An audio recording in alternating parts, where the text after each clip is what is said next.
So this is my breakdown of why I don't like the Yoda fight scenes from the Star Wars prequels.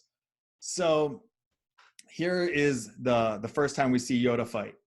And I remember seeing this in the theater, and he pulls out his lightsaber, and I was like, yes, oh, here we go. And I'm out. Okay, so right away, Yoda starts jumping around and flipping and slipping really fast and all that kind of stuff. He walked in here with a cane. What is going on? How is he able to go from a slow, decrepit 900-year-old goblin man to all of a sudden doing flippity flips and jumping all around off the walls? The Force? Like, okay, then he should just use the Force all the time and get rid of that little stick of a cane. Like, this just doesn't make sense, and it's so clearly choreographed by someone who's not a martial artist. So I'll let this play a little bit.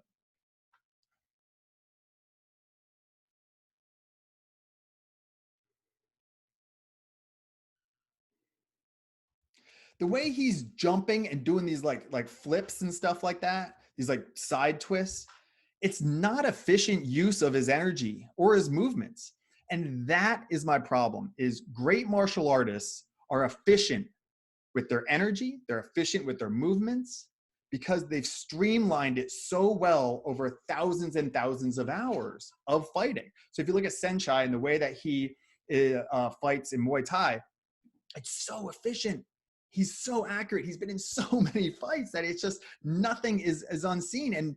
And he knows when it's coming, and he knows exactly what to do, and he doesn't do anything that's showy just for the sake of being showy. He's just trying to get the job done. And if you look at the same thing with any martial arts, if you look at a top tier black belt, like a Jean-Jacques Machado or a Rickson Gracie, or even now like modern day, like Gordon Ryan, they're so efficient with their energy. Why would they do a flip when they don't need to? It just doesn't make sense. And here's Yoda jumping around like a maniac. That's just, it was so disappointing because it's just not the way that great fighters fight.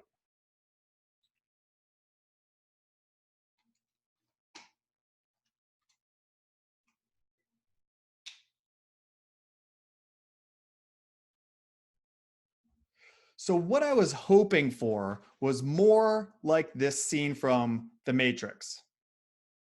So this is right after Neo can see the code, and he's just on a different level now than the agents. So his movements are just so effortless and so fluid.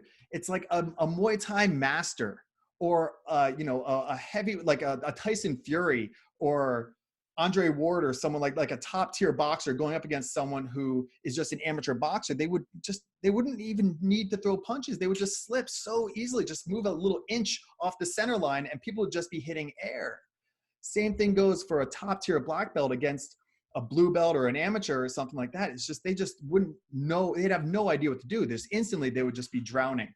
And in this scene, you can see that the agent's going to throw everything at Neo, but his movements are just so fluid and so easy for him. There's no wasted space, no wasted effort. It's perfect technique. And even when he moves fast, he's not wasting any extra movement to look flashy. It's the bare minimum that he needs to do. And he's so easy. This is what I wanted to see from Yoda. And power, because he's honed that kick in. It's perfect technique. So this obviously is a movie too, but this happens in real life. Here's a clip of a fight that I saw. This is from a YouTube clip where there's these two big guys, and they're going up against this guy. He's an older gentleman who's much smaller. So he's outweighed, and he's older than the two guys he's going to fight. And you're going to see that this guy, the small guy, is clearly a boxer. He's clearly been in a lot of fights. He probably racked his 10,000 hours, Malcolm Gladwell 10,000 hours. And you can see that these other guys just have no idea what they're up against, because his movements are just so precise and fluid. He knocks out the first guy with the cross right on the button. He knows exactly where to hit. And then the second guy, he slips it, just pulls his head off to the center line a little bit, and then follows up with a cross.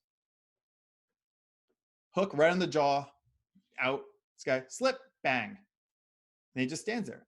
And that was easy. It was just effortless. He didn't even break a sweat. Knocked out 2 guys. This is real. And Yoda could have fought like this. And I think it would have just made it not just more realistic, because it's Star Wars. It's not about being more realistic. It just would have made him look more of a Jedi master, more of a martial arts master. And all that extra flipping and stuff, it was entertaining, but it bothered me because it just wasn't what I would think Yoda would be, which is very efficient and smart with his movements. This guy was very smart. And this goes for grappling as well. So here's a famous video of a judo master. Again, the judo master on the right is way smaller, way older than this other guy. And he is trying to do hip tosses and stuff like that. But because this old man is so good, and again, he's been in thousands and thousands of matches, he is just efficient. And as soon as the guy tries to throw him over his hip, he just shifts his body weight and the guy can't do anything. And this is the way that it works when you actually know what you're doing. Nope, just throws his body weight right down. Tries to throw him, can't.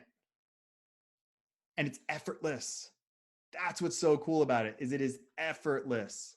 And that's what we want to see from Yoda, is exerting very little effort in a fight. Even if he doesn't beat Count Dooku, it doesn't matter. Just the fact that he wouldn't flip around like that just doesn't align with everything that Yoda teaches.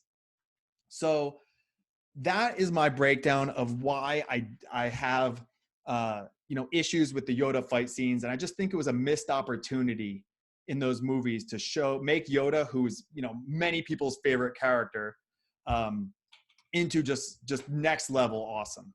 So that's my breakdown. If you like this video, I have my podcast, Cylinder Radio, and Instagram at Will Roosh. Please check it out. It's a lot of educational stuff and seeking truth and viewpoint diversity and things like that. So thank you very much.